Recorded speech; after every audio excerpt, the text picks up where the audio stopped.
Hey, welcome to Tips and Tricks Tuesday. My name is Tori, and today I'm going to be teaching you about 3 of the common balayage mistakes that are made in the industry today. So the first one I'm going to talk to you guys about is lightener.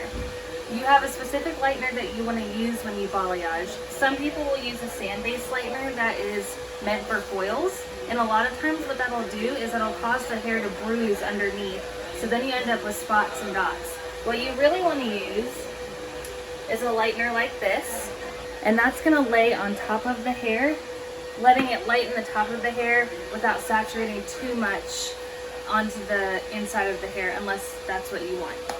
The second thing we're going to talk about today is there's a lot of people out there that assume that you can't get the 7 levels of lift, especially that we have with our lightener.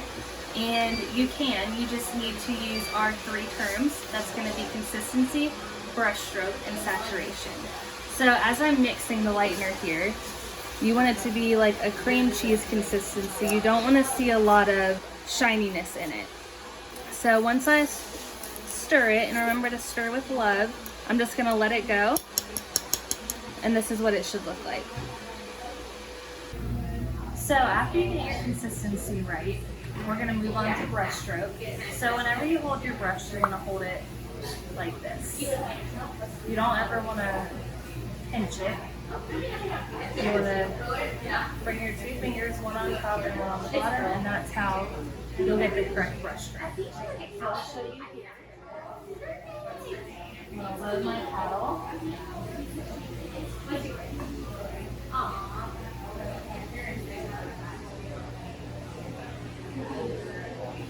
Like that.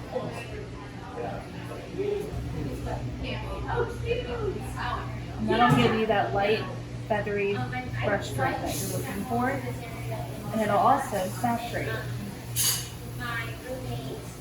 Remember to not ever move on to the next section until you're fully saturated like this. So now I'll move on. And if I want to saturate the ends, I can take a mound here and transfer it over. And I can saturate all the way through to give that energy onto the ends.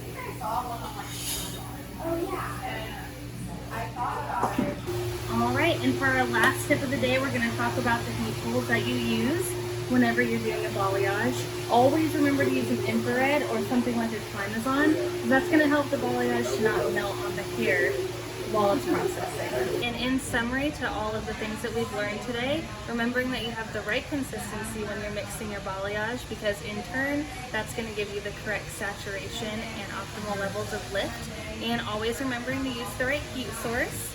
And these are all of the ways to avoid mistakes when you are balayaging hair.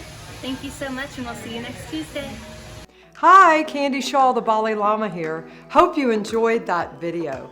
Make sure to reach out to us on Facebook, Instagram, or go to sunlightsbalayage.com to learn more about our classes.